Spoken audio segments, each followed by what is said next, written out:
BA किया है, MA किया, लगता है वो भी एमए किया। 70 के दशक में बेरोजगारी को लेकर बॉलीवुड में गाने बनते थे। बीए, एमए, मां के आशीर्वाद होने के बावजूद हीरो को नौकरी नहीं मिलती।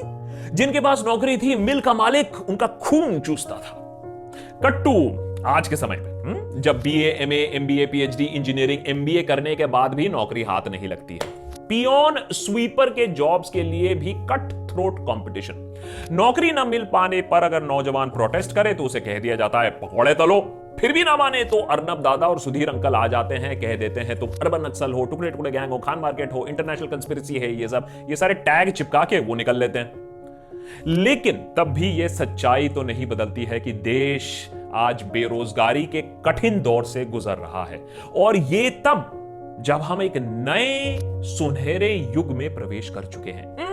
नहीं, वो प्राचीन भारत वाले सुनहरे युग की बात नहीं कर रहा हूं, बल्कि डेमोग्राफिक गोल्डन एज वाले सुनहरे युग की बात हो रही है। अब आप कहोगे ये डेमोग्राफिक गोल्डन एज अब कौन से नए जुमले का नाम है? अरे सरल भाषा में बोले तो 2018 से इंडिया में वर्किंग एज यानी कामकाजी जो पॉपुलेशन है, यानी 15 साल से 64 साल के बीच के जो लोग हैं, उनकी संख्या डिपेंडेंट पॉपुलेशन से ज्यादा हो गई है। यानी 15 साल से कम और 64 साल से ज्यादा लोगों की संख्या अगले 30-35 साल तक वर्किंग पॉपुलेशन से कम होगी, माने बर्डन कम होगा। आज भारत में कामकाजी लोगों की संख्या दुनिया भर में सबसे ज्यादा है। जब ऐसी ही स्थिति जापान, चाइना, साउथ कोरिया जैसे एशियन इकोनॉमीज में आई थी, तब पता है क्या हुआ था? तब उन्होंने इस डेमोग्राफिक डिविडेंड का फुल फायदा उठाया, खूब काम किया, खूब कारखाने लगाए और विकास के रेस में आगे निकल गए। उनके नागरिकों को अच्छी नौकरियां मिली और उनके बच्चों को अच्छी शिक्षा और बेहतर अवसर। लेकिन आज हमारे पास ये डेमोग्राफिक डिविडेंड होने के बावजूद, एक स्टेबल सरकार होने के बावजूद, हर जगह अलार्म बेल्स बज रहे हैं। हेडलाइंस चीख चीख कर कह रही हैं। नहीं, वो टीवी वाली हेडलाइंस नहीं।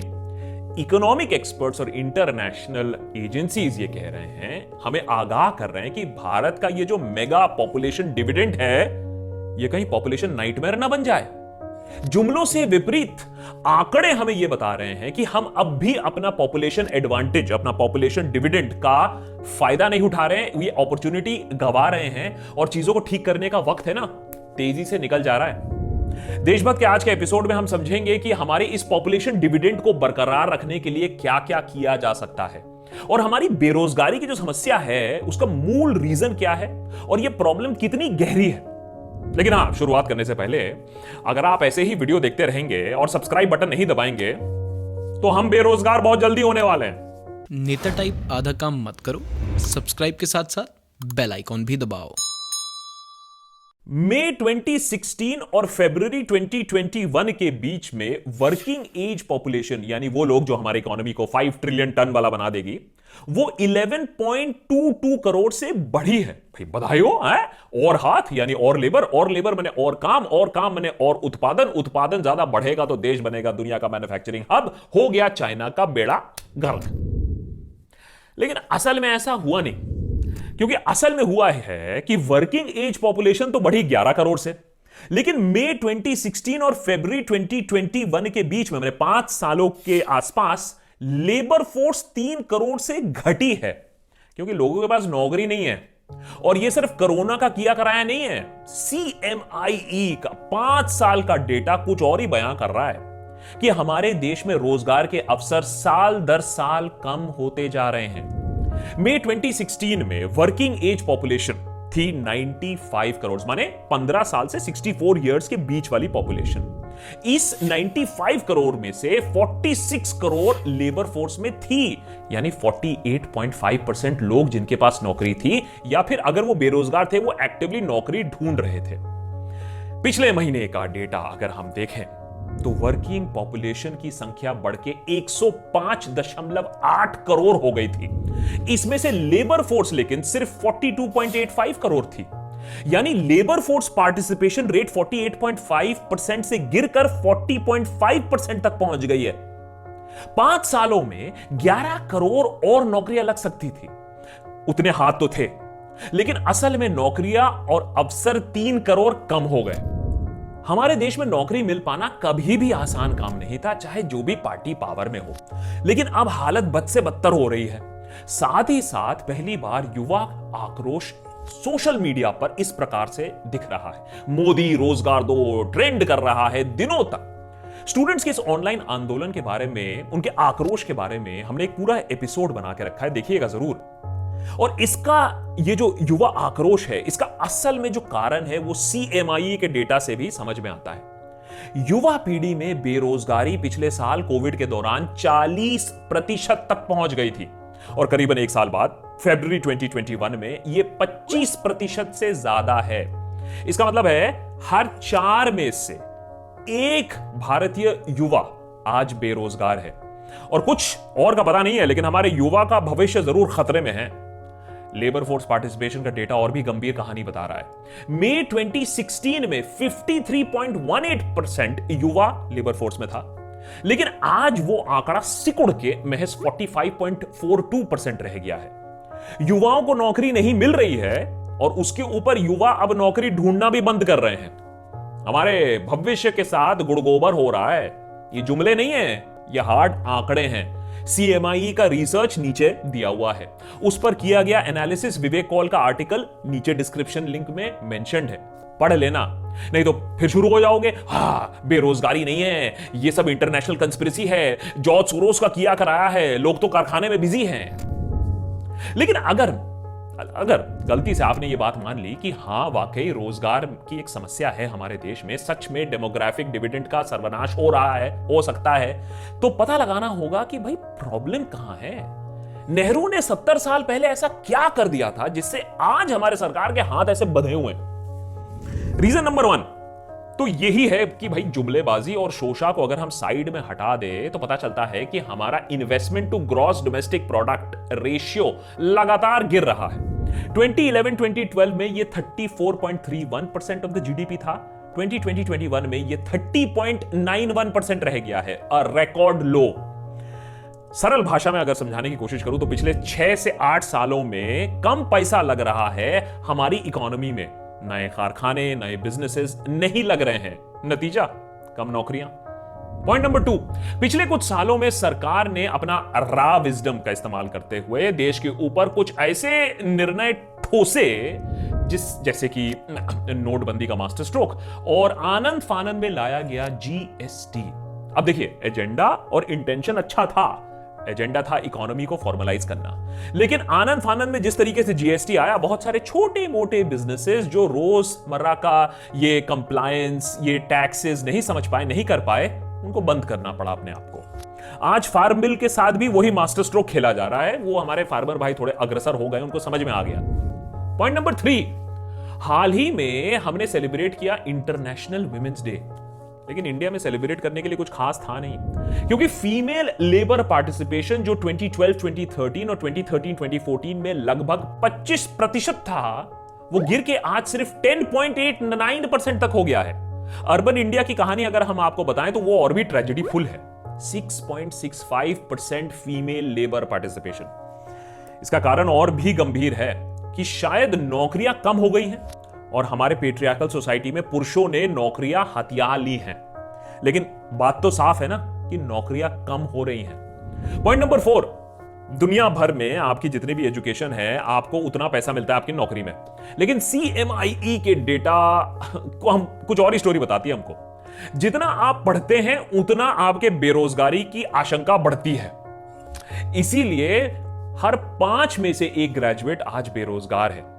अब समझ में आया कि ये मोदी रोजगार दो इतना ट्रेंड क्यों कर रहा है, क्योंकि ये जो शिक्षित बेरोजगार हैं, इनके पास समय, एनर्जी, इंटरनेट बैंडविड्थ है कम से कम अपनी बात दुनिया तक पहुंचाने की।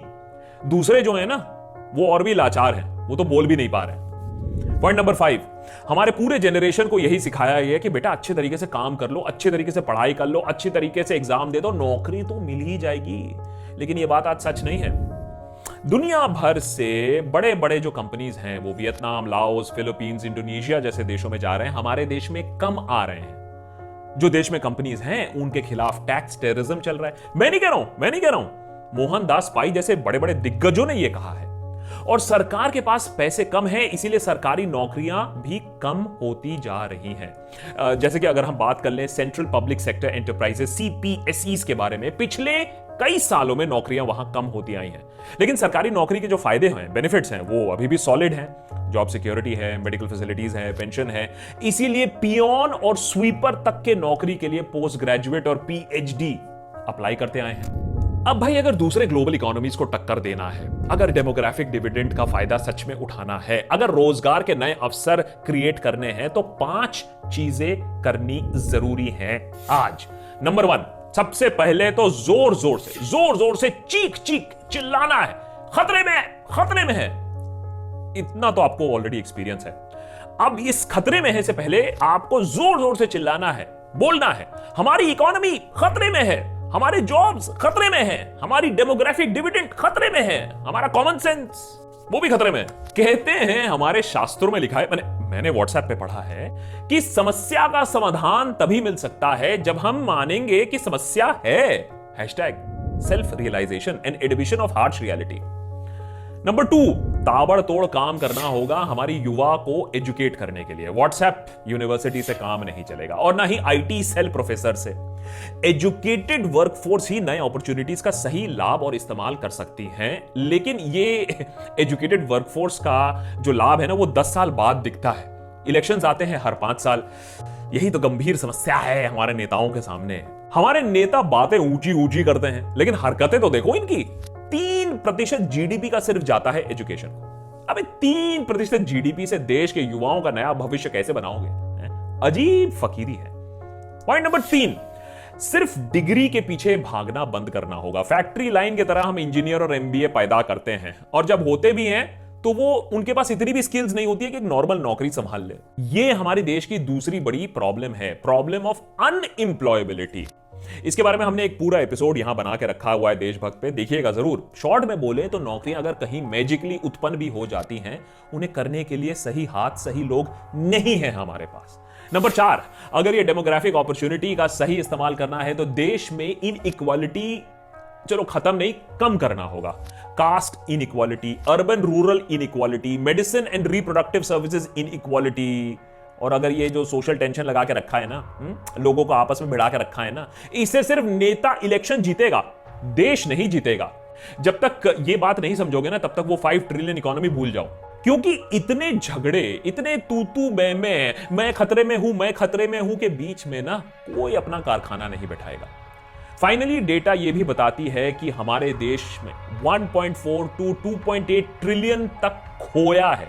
जी हां, due to lower female participation in the workforce.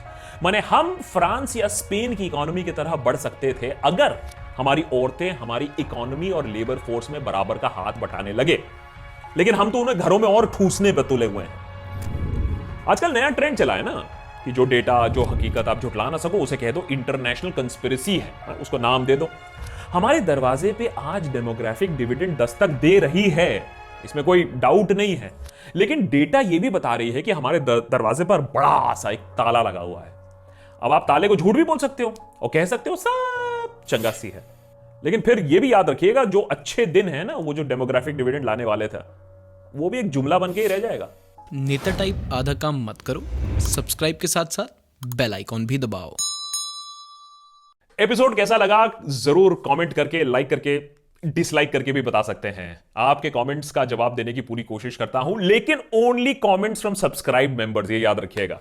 Also big thanks to the sponsors of today's episode, Kuvera. आप भी कुवेरा के थ्रू म्यूचुअल फंड में इन्वेस्ट कर सकते हैं, और बेस्ट पार्ट है कि ये एक फ्री एडवाइजरी प्लेटफॉर्म है जिसपे आप अपने लाइफ गोल्स के हिसाब से इन्वेस्टमेंट कर सकते हैं, छोटा या बड़ा। इसका आर्टिफिशियल इंटेलिजेंस आपको गाइड करता है, आपको बताता है कौन सा म्यूचुअल फंड आपके गोल के लिए सही है।